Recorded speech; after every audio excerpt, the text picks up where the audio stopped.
একদিকে আছে লাইট আগামী, যে কিনা নির্মমভাবে একের পর এক মার্ডার করেই গেছে, আর যেই তার পথের কাটা হয়েছে তাকে সরাই দিছে।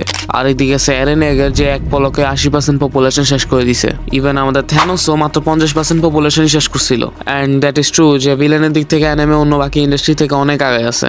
আর অ্যানিমেতে যত ভালো ভিলেনই থাকুক, লাইট আর এরেনের মতো villain once in a lifetime বানানো হয়।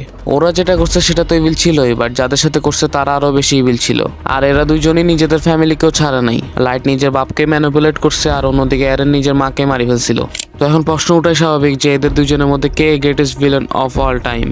দুইজন আলাদা আলাদা ওয়ার্ল্ডের হইলেও দুইজনের উদ্দেশ্যই সেম, দুনিয়াতে যে ভেদাভেদটা হয় সেটা শেষ করা। লাইট একজন ইয়াং টিনেজার ছিল যে হঠাৎ একদিন একটা নোটবুক পায়, যেটাতে কারো নাম লিখলে সেই ব্যক্তি খতম, অর্থাৎ মারা যায়। তখনই লাইট ডিসাইড করে এই নোটবুক দিয়ে সে দুনিয়ার সকল ক্রিমিনালকে খতম করে দিবে, আর সে এই দুনিয়ার গড হয়ে যাবে। অন্যদিকে যদি অ্যারেনের অরিজিন দেখি, তাহলে শুরুর দিকে অ্যারেন কোনোভাবে একজন ভিলেন ছিল না, কিন্তু আস্তে আস্তে দুনিয়া অ্যারেনের ভিলেন বানিয়ে দিছে। লাইট আগামী শুরুর দিকে তার কাজের জন্য গিল্টি ফিল করলেও পরে সে কখনোই আর গিল্ট ফিল করে না। এরেনও সিজন 4 আসে একদমই হার্টলেস হয়ে যায়, এবার নিজের বেস্ট ফ্রেন্ডের সাথে ফাইটে জড়ায় যায় আর খুব খারাপভাবে মারতে থাকে। বাট এন্ড আস্তে আস্তে এরেন নিজের সব দোষ স্বীকার করে আর আফসোস করতে থাকে যে চাইলেও এখন আর সে কোনো কিছু বদলাইতে পারবে না। আর একদিকে লাইট মরতে মরতেও দুনিয়ারে গালি দিতেছিল। হালাই কখনোই নিজের অ্যাকশনগুলোর জন্য মাফ চায় নাই, আর এটাই লাইটের মোস্ট ইভিল ভিলেন বানায়।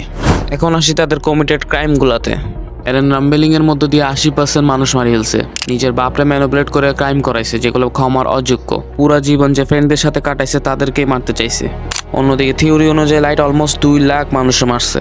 এখন যদি শুধু কিলের দিক দিয়ে ধরি, তাহলে এরেনের থেকে বড় ভিলেন আর খুঁজেই পাওয়া যাবে না। এরেন আর লাইট কোনো ভেদাভেদ ছাড়াই সবাইকে মারছে। আমাদের এরেন তো প্যারাডাইস আইল্যান্ড আর এলডিএন এর মানুষদের জন্য হিরো ছিল, বাট লাইট কখনো একজন হিরো ছিল না। কিরার দ্বারা অনেক ফ্যান হইলেও এন্ডে সেই ফ্যানদেরকে লাইট ইউজ করছে। লাইট এমন একটা ক্যারেক্টার যে কখনোই কাউকে ভালোবাসে নাই। অন্যদিকে এরেনের স্টোরি একটা ট্র্যাজিক লাভ স্টোরি।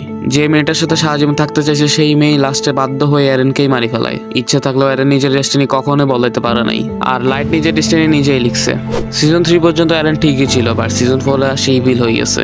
সিজন 3 পর্যন্ত যারা ওর বন্ধু ছিল, সিজন 4 আসে তারা ওর দুশ্মন হয়ে গেছে। কিন্তু লাইটের কখনোই কোনো ফ্রেন্ড ছিল না। এরেনের সামনে পড়লে তুমি বাঁচি যাইতেও পারো, কিন্তু লাইটের সামনে পড়লে তুমি কখনোই বাঁচবে না। এমনকি লাইট শিনিগামীদেরকেও ম্যানিপুলেট করছে। জাস্ট ইমাজিন, একটা হিউম্যান গড লেভেল ক্রিয়েচারকে কন্ট্রোল করতেছে। লাইট হালায় মরছো একা, লাইটের মরার পরে লাইটের মনে রাখার মতো কেউই ছিল না। বাট এদিকে এরেন অনেক মানুষ মারলো, এন্ডে তার বন্ধুরা বুঝে যে এরেন এত বড় ডিসিশন কেন নিছিল। Eren as a anti hero greatest villain of all time, but অন্যদিকে লাইট হচ্ছে greatest evil villain of all time. Eren এমন একজন ভিলেন যে আপনার থিঙ্কিং চেঞ্জ করার ক্যাপাবিলিটি রাখে, যেমন অ্যাভেঞ্জার্সে থ্যানোস। বাট লাইট হইতেছে pure greatest evil villain of all time, আর প্রত্যেকটা এপিসোডে সে এটা প্রমাণ দিছে। তো এখন আপনার কাছে আমার একটা কোয়েশ্চেন, আপনার ফেভারিট ভিলেনকে আর কেন?